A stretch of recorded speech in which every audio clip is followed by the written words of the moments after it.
नमस्कार, आपका स्वागत है जस्ट हिंदी में। मैं हूं आपके साथ राशि और अब वक्त हो चला है कुछ अच्छी खबरों का। तो आइए बढ़ते हैं आज की पहली गुड न्यूज की ओर। रेल मंत्री अश्विनी वैष्णव ने बजट को लेकर एक बड़ा बयान दिया है। उन्होंने कहा कि दिसंबर 2023 से देश में हाइड्रोजन ट्रेन चलने लगेगी। इसे भारत में डिजाइन और निर्मित किया जाएगा। रेल मंत्री के मुताबिक हाइड्रोजन ट्रेन सबसे पहले कालका शिमला जैसे हेरिटेज सर्किट पर चलेगी। इसके बाद इसका विस्तार कर अन्य स्थानों पर भी इसे चलाने की योजना है। रेल मंत्री अश्विनी वैष्णव ने बुधवार को मीडिया से बातचीत में यह ऐलान किया। रेल मंत्री ने कहा कि इस बार रेलवे को करीब 2.41 लाख रुपए आवंटित किए गए हैं, जिससे यात्रियों की आकांक्षाओं को पूरा किया जाएगा। उन्होंने कहा कि इससे अमृत भारत स्टेशन योजना के तहत 1275 स्टेशनों का पुनर्विकास किया जाएगा। हम green growth, tourism, world class सुविधाओं का ख्याल रखेंगे। रेल मंत्री ने कहा कि वंदे भारत ट्रेन का प्रोडक्शन रैंप अप होगा। चेन्नई के अलावा सोनीपत, लातूर, रायबरेली में भी इसका प्रोडक्शन शुरू किया जाएगा। बुलेट ट्रेन का अच्छा प्रोग्रेस है। इस साल महाराष्ट्र पर फोकस रहेगा। केंद्रीय मंत्री ने कहा कि अल्ट्रा मेगा सोलर प्लांट लगाया जाएगा। हिली एरिया सागरमाला के लिए अलग कॉरिडोर बनाया जाएगा। बजट के प्रावधानों के मुताबिक रेलवे को दिए गए बजट का इस्तेमाल इंफ्रास्ट्रक्चर को मजबूत करने और हाई स्पीड ट्रेनों को लाने के लिए किया जाएगा। इसके अलावा नई रेलवे लाइनों को बिछाने, सेमी हाई स्पीड ट्रेनों की संख्या बढ़ाने पर भी काम हो रहा है। प्रमुख रेलवे प्रोजेक्ट्स में फिलहाल चिनाब नदी पर दुनिया का सबसे ऊंचा सिंगल आर्क रेलवे पुल बनाया जा रहा है। आइए सुनते हैं रेल मंत्री अश्विनी वैष्णव ने और क्या कहा। आत्मनिर्भर भारत की एक और मिसाल है हाइड्रोजन ट्रेन, जो कि ग्रीन ग्रोथ का जो आज आपने बजट में देखा थीम है, उसी थीम में इंक्लूडेड है। दिसंबर 2023 तक हाइड्रोजन ट्रेन बन के निकलेगी, जो कि पूरी तरह से भारत में डिजाइन, भारत में मैन्युफैक्चर। साथ ही साथ जितने हमारे हेरिटेज सर्किट्स हैं, उन सब में पहले हाइड्रोजन ट्रेन को चलाया जाएगा। जैसे कालका शिमला हेरिटेज सर्किट है, ऐसे सर्किट्स में पहले हाइड्रोजन ट्रेन को चलाया जाएगा और फिर बाद में उसको और ज्यादा विस्तृत किया जाएगा। सर्वाइकल कैंसर के खिलाफ बनी पहली स्वदेशी वैक्सीन कुछ महीनों में बाजार में आ जाएगी। इस वैक्सीन को मंगलवार को लॉन्च कर दिया गया है। इस वैक्सीन को पुणे स्थित सीरम इंस्टीट्यूट ने बनाया है। इसका नाम सर्वैवैक रखा गया है। सीरम इंस्टीट्यूट के सीईओ अदार पूनावाला ने बुधवार को बताया कि इस साल से ये वैक्सीन बाजार में आ जाएगी। उन्होंने बताया कि अगले साल से वैक्सीन का प्रोडक्शन बढ़ा दिया जाएगा ताकि देश की जरूरत पूरी हो सके। Cervical cancer human papilloma virus की वजह से होता है। एचपीवी के 100 से ज्यादा टाइप्स होते हैं, लेकिन सभी कैंसर का कारण नहीं बनते। आमतौर पर एचपीवी के 6, 11, 16 या 18 टाइप की वजह से सर्वाइकल कैंसर होता है। सीरम की सर्वैवैक इन चारों टाइप्स पर अटैक करती है, इसलिए इसे quadrivalent human papilloma virus vaccine भी कहा जाता है। आमतौर पर ऐसा समझा जाता है कि सर्वाइकल कैंसर सिर्फ महिलाओं को ही होता है, लेकिन कई बार यह पुरुषों में भी हो सकता है। सर्वाइकल कैंसर होने पर जननांग में संक्रमण हो जाता है। अगर समय पर ध्यान दिया जाए तो इसका इलाज किया जा सकता है, लेकिन देर होने पर यह संक्रमण फैलने पर मौत भी हो सकती है। Cervical cancer human papilloma virus से होता है। 95% से ज्यादा सर्वाइकल कैंसर का कारण एचपीवी ही होता है। आमतौर पर एचपीवी यौन संबंध बनाने से फैलता है। कई लोगों में यौन संबंध बनने के तुरंत बाद एचपीवी फैल जाता है। ये देश में बनी सर्वाइकल कैंसर की पहली वैक्सीन है। दावा है कि सीरम इंस्टीट्यूट की सर्वैवैक ट्रायल में सभी वर्ग की उम्र के महिलाओं पर असरदार साबित हुई है। केरल के राज्यपाल आरिफ मोहम्मद खान ने भारतीय तट रक्षक बल के 47वें स्थापना दिवस के मौके पर आयोजित एक कार्यक्रम अ डे एट सी में हिस्सा लिया।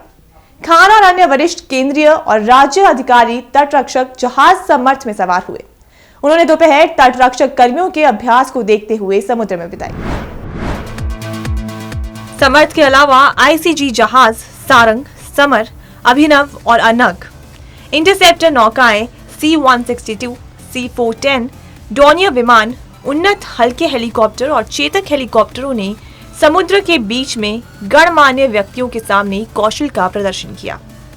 केरल में तट रक्षक बल के कमांडर और माहे के DIG एन रवि ने समर्थ पर राज्यपाल का स्वागत किया। खान ने सफेद कपड़ों में तटरक्षक बलों द्वारा दिए गए औपचारिक गार्ड ऑफ ऑनर का निरीक्षण किया। तटरक्षक हेलीकॉप्टरों ने आईसीजी की सतह और वायु परिसंपत्तियों के विभिन्न अभियानों का प्रदर्शन किया। खान ने विजिटर्स बुक में लिखा कि महान अनुभव, शब्दों से परे खुशी। हम अपने रक्षकों पर गर्व महसूस करते हैं जो व्यक्तिगत जोखिम लेते हैं लेकिन हमारी तट रेखा की सुरक्षा सुनिश्चित रखते हैं। शुभकामनाएं। खान ने आईसीजी जिला मुख्यालय द्वारा आयोजित कार्यक्रम के हिस्से के रूप में आईसीजी कर्मियों और एनसीसी कैडेटों के एक समूह के साथ बातचीत की। आईसीजी अपनी सूची में 170 जहाजों और 86 विमानों के साथ एक बल के रूप में विकसित हुआ है और 2025 तक 100 सतह प्लेटफॉर्म्स और 100 विमानों के लक्षित बल स्तर को प्राप्त करने की संभावना है। आईसीजी ने एक विज्ञप्ति में कहा कि दुनिया के चौथे सबसे बड़े तटरक्षक बल के रूप में इसने भारतीय तटों की सुरक्षा और भारत के समुद्रों की रक्षा में नियमों को लागू करने में महत्वपूर्ण भूमिका निभाई है। भारतीय टीम ने अहमदाबाद में खेले गए तीसरे और अंतिम टी20 मुकाबले में न्यूजीलैंड को हराते हुए सीरीज अपने नाम कर ली है। टीम इंडिया ने 2-1 से ये सीरीज अपने नाम की। पहले बल्लेबाजी करते हुए टीम इंडिया ने 4 विकेट पर 234 रन बनाकर एक बड़ा स्कोर खड़ा किया।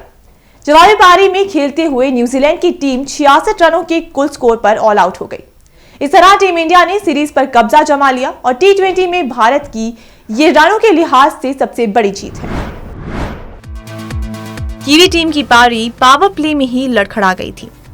ओपनर बल्लेबाज फिन एलन 3 और डेवॉन कॉनवे 1 रन बनाकर आउट हो गए। इसके बाद और विकेट गिरे। मार्क चैपमैन बिना खाता खोले आउट हो गए। उनके बाद ग्लेन फिलिप्स 2 और ब्रेसवेल 8 रन बनाकर आउट हुए।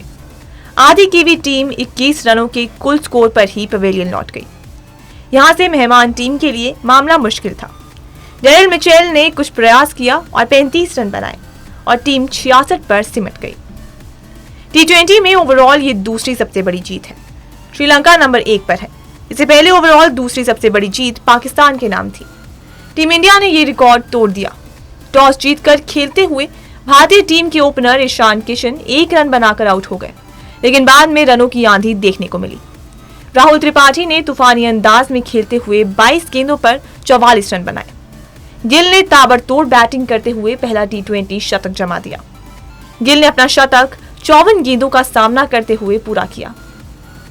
वो अंत तक खड़े रहे और 63 गेंदों पर 126 रनों की नाबाद पारी खेली। इस दौरान उनके बल्ले से 12 चौके और 7 छक्के आए। सूर्य कुमार ने 24 और पांड्या ने 30 रन बनाए। इस तरह टीम इंडिया ने 4 विकेट पर 234 रन बनाए। भारतीय टीम के कप्तान हार्दिक पांड्या ने गेंदबाजी में आगे से लीड लिया और 16 रन देकर 4 विकेट झटके। उनके अलावा अर्शदीप सिंह और उमरान मलिक को भी 2-2 विकेट मिले। शिवम मावी ने 2 विकेट झटके। कुलदीप यादव को विकेट नहीं मिला। इस तरह टीम इंडिया के तेज गेंदबाजों ने धाकड़ गेंदबाजी का प्रदर्शन किया। अमेरिका में एक बार फिर भारत की वाहवाही हो रही है। भारतीय मूल की प्रमिला जयपाल को इमिग्रेशन के लिए बने पावरफुल हाउस जुडिशरी कमेटी के पैनल का रैंकिंग सदस्य नामित किया गया है। इसी के साथ वो उप समिति में नेतृत्व करने वाली पहली अप्रवासी बन गई है।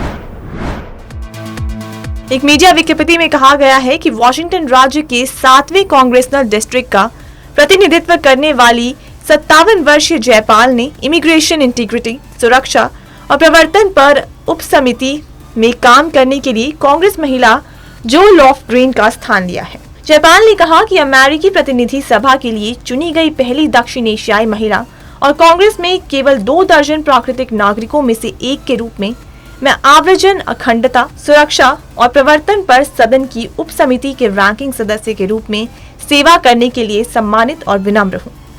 उन्होंने कहा कि मैं इस देश में तब आई थी जब मैं 16 साल की थी। मैं अकेली थी और मेरी जेब में कुछ नहीं था। अमेरिकी नागरिक बनने के लिए 17 साल तक वीजा के अल्फाबेट सूप पर रहने के बाद मैं भाग्यशाली थी कि मुझे अमेरिकी सपने को जीने का अवसर मिला। एक सपना जो आज बहुत से अप्रवासियों की पहुंच से बाहर है। प्रमिला अमेरिकी कांग्रेस में आने से पहले अप्रवासियों के लिए लंबे समय से लड़ाई लड़ रही हैं। उन्होंने वॉशिंगटन के सबसे बड़े अप्रवासी संगठन वन अमेरिका की भी शुरुआत की थी। इसका गठन उन्होंने 11 सितंबर को हुए आतंकी हमलों के बाद किया। पूर्व राष्ट्रपति ओबामा की ओर से उन्हें चैंपियन ऑफ चेंज पुरस्कार भी दिया जा चुका है। आव्रजन अखंडता, सुरक्षा और प्रवर्तन पर हाउस जुडिशरी उप समिति की अध्यक्षता टॉम मैक्लिंटॉक करेंगे और इसका अधिकार क्षेत्र आव्रजन कानून और नीति, प्राकृतिकरण, सीमा सुरक्षा, शरणार्थी प्रवेश, गैर सीमा आव्रजन प्रवर्तन और अन्य विभिन्न मुद्दों पर है। ऐसा तो नहीं है कि 350 साल पहले विलुप्त हो चुके डोडो पक्षी बहुत जल्द वापस आ जाएंगे या हजारों साल पहले धरती पर चलने वाले वो विशालकाय जीव नजर आने लगेंगे, लेकिन इन जीवों को वापस लाने में लोगों की दिलचस्पी जरूरी खासी बढ़ती दिख रही है। जीन तकनीक पर काम करने वाली कंपनी कोलोसल बायोसाइंसेस ने कहा है कि वो डोडो पक्षी को फिर से जिंदा करने की योजना पर काम कर रही है। मंगलवार को कंपनी के सीईओ और संस्थापक बेन लैम ने इसका ऐलान किया। उन्होंने कहा कि डोडो पक्षी इस बात का प्रतीक है कि इंसान ने जीवों को खत्म कर दिया है। साथ ही कंपनी ने यह भी कहा कि उसे $15 करोड़ का निवेश मिला है। 2021 में स्थापित इस कंपनी ने अब तक $22.5 करोड़ जुटा लिए हैं। इसमें धन लगाने वाले यूएस इनोवेटिव टेक्नोलॉजी फंड से लेकर अमेरिकी जासूसी एजेंसी CIA की ओर से पैसा लगाने वाली कंपनी इनक्यूटेल तक कई बड़े नाम शामिल हैं। लैम ने कहा कि ऐसा नहीं है कि डोडो को वापस लाने से कोई कमाई होगी, लेकिन इस प्रक्रिया में जो तकनीकें विकसित होंगी उनमें बहुत सारे इस्तेमाल हो सकते हैं, जैसे कि चिकित्सा जगत में जीन तकनीक की खासी संभावनाएं देखी जा सकती हैं। लैम ने बताया कि उनकी कंपनी ऐसी तकनीक विकसित करने की कोशिश कर रही है जिसके जरिए जीनोम के अलग अलग हिस्सों को एक साथ बदला जा सके। इसके अलावा वो एक कृत्रिम गर्भाशय बनाने पर भी काम कर रहे हैं। डोडो पक्षी 17वीं सदी तक भी दुनिया में मौजूद था। टर्की के आकार का ये पक्षी उड़ नहीं सकता था। रिकॉर्ड दिखाते हैं कि 1681 में आखिरी डोडो पक्षी का शिकार मॉरिशस में किया गया था। गुड न्यूज में आज के लिए सिर्फ इतना ही। फिर लौटूंगी कुछ अच्छी खबरों के साथ। तब तक के लिए मुझे दीजिए इजाजत और देखते रहिए जासिंदी।